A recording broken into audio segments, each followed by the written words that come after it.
सभी वैष्णव भक्तों के चरणों में प्रणाम। कार्तिक मास बहुत विशेष मास है और इस मास में इसका महत्व भी बहुत है और इस मास में भक्ति करने की सरल विधि है। इस मास में भगवान की जितनी सेवा करेंगे उसका हमें कई गुना बेनिफिट्स मिलने वाला है।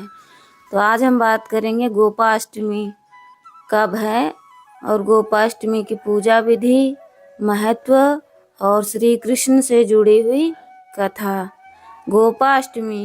गोपाष्टमी का पावन पर्व प्रतिवर्ष कार्तिक मास के शुक्ल पक्ष की अष्टमी तिथि को मनाया जाता है। यह दिन गाय, बछड़े, गोवर्धन पर्वत और भगवान श्री कृष्ण गोपाल के पूजन के लिए समर्पित है।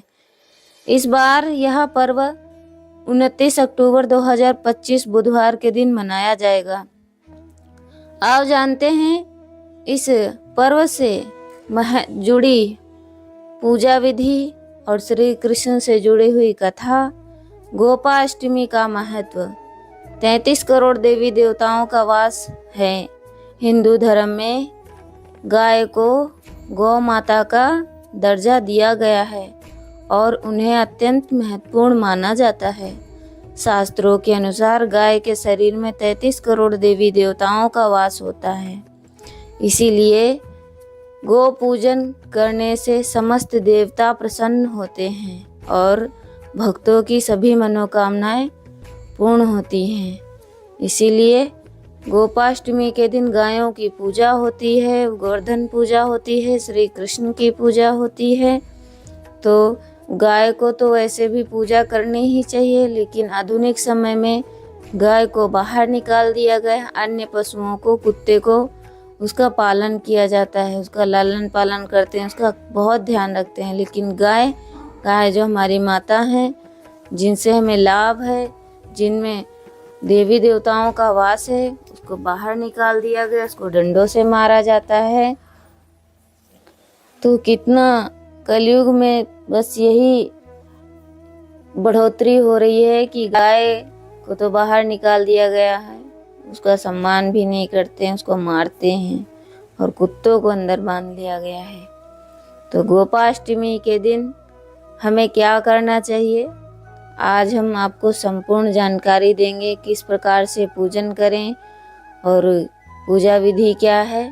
तो चलिए जानते हैं कि हिंदू धर्म में गाय को गौ माता का दर्जा दिया गया है और उन्हें अत्यंत महत्वपूर्ण माना जाता है। शास्त्रों के अनुसार गाय के शरीर में 33 करोड़ देवी देवताओं का वास होता है। इसीलिए गौ पूजन करने से समस्त देवी देवता स्वतः ही प्रसन्न हो जाते हैं। भक्तों को सभी मनोकामनाएं भी पूर्ण होती हैं। अक्षय पुण्य मिलता है। गोपाष्टमी के दिन गौ सेवा और दान पुण्य करने से अक्षय फल की प्राप्ति होती है। संकट से मुक्ति। मान्यता है कि इस दिन गौ सेवा करने वाले व्यक्ति के जीवन में कभी कोई संकट नहीं आता। तो सबसे बड़ी बात यह है कि सिर्फ गोपाष्टमी के दिन ही गाय का पूजन क्यों, प्रत्येक दिन गाय का पूजन करना चाहिए, उनके चरण स्पर्श करनी चाहिए, उनको प्रथम रोटी देनी चाहिए। आरोग्य लाभ। यह भी माना जाता है कि जो व्यक्ति गौ माता के नीचे से निकलता है उसे विशेष पुण्य और शुभता प्राप्त होती है। मातृ प्रेम। जिस प्रकार माँ अपनी संतान को सुख देती है, उसी प्रकार गौ माता भी सेवा करने वाले जातकों को अपने हृदय में स्थान देकर उनकी इच्छा हर पूरी करती है। गोपाष्टमी पूजन विधि। गोपाष्टमी के दिन गौ माता की पूजा और सेवा करने से विशेष विधान है। सुबह ब्रह्म मुहूर्त में स्नान करें और श्रृंगार। गाय और उनके बछड़े को नहलाएं और धुलाएं।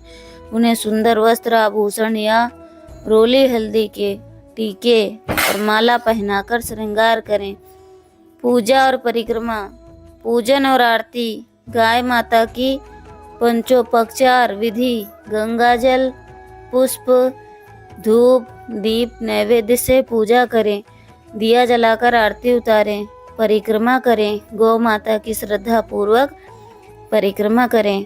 बाहर जाना, गौचारण। परिक्रमा के बाद गाय और बछड़े को घर से बाहर ले जाकर कुछ दूर तक उनके साथ चलें। यह प्रतीक है कि आप गौचारण, गाय चराने की परंपरा का पालन कर रहे हैं। भोजन कराना, गौ सेवा। गाय को हरा चारा, हरा मटर, गुड़ या विशेष पकवान खिलाएं। शाम को संध्या काल में सायं पूजा। जब गायें चरकर वापस घर लौटती हैं तब उनकी दोबारा पूजा और आरती करें। दान, ग्वालों को दान। इस दिन ग्वालों को गाय चराने वाले को यथाशक्ति दान और दक्षिणा अवश्य देनी चाहिए। जिनके घर गाय नहीं है, गौशाला में सेवा। जिनके घर गाय नहीं है वे गौशाला जाकर पूजा करें। गायों को चारा, गुड़ खिलाएं और गौ संवर्धन के लिए यथाशक्ति अन्न, धन या अन्य वस्तुएं भी दान करें। गोपाष्टमी पर पर्व की पौराणिक कथा। तो अब हम सुनेंगे गोपाष्टमी की पौराणिक कथा। गोपाष्टमी की पौराणिक कथा क्या है जानेंगे।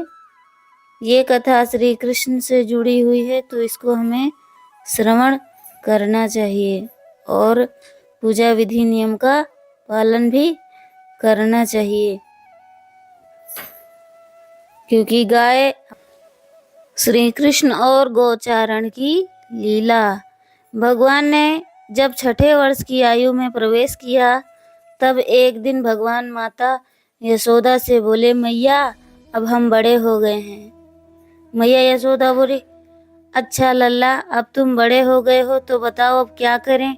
तो भगवान ने कहा, अब हम बड़े हो गए हैं तो बछड़े चराने नहीं जाएंगे, अब हम गाय चराने जाएंगे। मैया ने कहा, ठीक है, बाबा से पूछ लेना। मैया के इतना कहते ही झट से भगवान नंद बाबा से पूछने पहुंच गए। बाबा ने कहा, लाला अभी तुम बहुत छोटे हो, अभी तुम बछड़े ही चराओ। तो भगवान ने कहा, बाबा अब मैं बछड़े नहीं गाय चराऊंगा, गाय। जब भगवान नहीं माने तो बाबा बोले, ठीक है लाला, तुम पंडित जी को बुला लाओ, वह गौचारण का मुहूर्त देखकर बता देंगे। बाबा की बात सुनकर भगवान झट से पंडित जी को बुला लाए और उन पंडित जी से बोले, आपको बाबा ने बुलाया है, गौचारण का मुहूर्त देखना है, आप आज का ही मुहूर्त बता देना, मैं आपको बहुत सारा माखन दूंगा। पंडित जी नंद बाबा के पास पहुँचे और बार बार पंचांग देखकर गणना करने लगे। तो नंद बाबा ने पूछा, पंडित जी क्या बात है, आप बार बार क्या गिन रहे हैं। पंडित जी बोले, क्या बताएं नंद बाबा जी, केवल आज का ही मुहूर्त निकल रहा है, इसके बाद तो 1 वर्ष तक कोई मुहूर्त नहीं है। पंडित जी की बात सुनकर नंद बाबा ने भगवान को गौचारण की स्वीकृति दे दी। भगवान जो समय कार्य करें वही शुभ मुहूर्त बन जाता है। उसी दिन भगवान ने गौचारण आरंभ किया और वह शुभ तिथि थी कार्तिक मास में शुक्ल पक्ष अष्टमी। भगवान के गौचारण आरंभ करने के कारण यह तिथि गोपाष्टमी कहलाई। माता यशोदा ने अपने लल्ला के श्रृंगार किया और जैसे ही पैरों में जूतियां पहनाने लगी तो लल्ला ने मना कर दिया और बोले, मैया यदि मेरी गौएं जूतियां नहीं पहनती तो मैं कैसे जूतियां पहन सकता हूँ। यदि पहना सकती हो तो इन सभी को जूतियां पहना दो। और भगवान ने जब वृंदावन में रहे, भगवान ने कभी भी पैर में जूतियां नहीं पहनी। आगे आगे गाय और उनके पीछे बांसुरी बजाते भगवान, उनके पीछे बलराम और श्री कृष्ण के यश का गान करते हुए ग्वाल गोपाल इस प्रकार से विहार करते हुए भगवान ने उन्हें अपने वन में प्रवेश किया। तब भगवान की गौचारण लीला का आरंभ हुआ। छोटी छोटी गैया छोटे छोटे ग्वाल, छोटो सो मेरो मदन गोपाल, आगे आगे गैया पीछे पीछे ग्वाल, आगे आगे गैया पीछे पीछे ग्वाल, बीच में मेरो मदन गोपाल। छोटी छोटी गैया छोटे छोटे ग्वाल, छोटो सो मेरो मदन गोपाल। जब भगवान गौवें चराते हुए वृंदावन जाते हैं तब उनके चरणों से वृंदावन की भूमि अत्यंत पावन हो जाती है। वह गौओं के लिए हरी भरी घास से युक्त रंग बिरंगी पुष्पों से खाना बन गया था। तो भगवान ने जब कहा कि मैं जूती नहीं पहनूंगा तो गायों के लिए ही जूती बनवाओ, तो गायों ने सुना कि भगवान कितने दयालु हैं। उसमें से गायों के तुरंत अश्रु निकल आए। तो फिर उन्होंने कहा कि जब कृष्ण बाहर निकलेंगे तब हम उनके आगे चलकर पहले जो कंकड़ पत्थर हैं उनको अपने पैरों से मसल देंगे तो वो फिर भगवान के पैरों में नहीं चुभेंगे। तो गायों ने ऐसा ही किया। तो गोपाष्टमी की आप सभी को बहुत बहुत शुभकामनाएं। गायों की सेवा करें, गायों को रोटी खिलाएं और भगवान कृष्ण की सेवा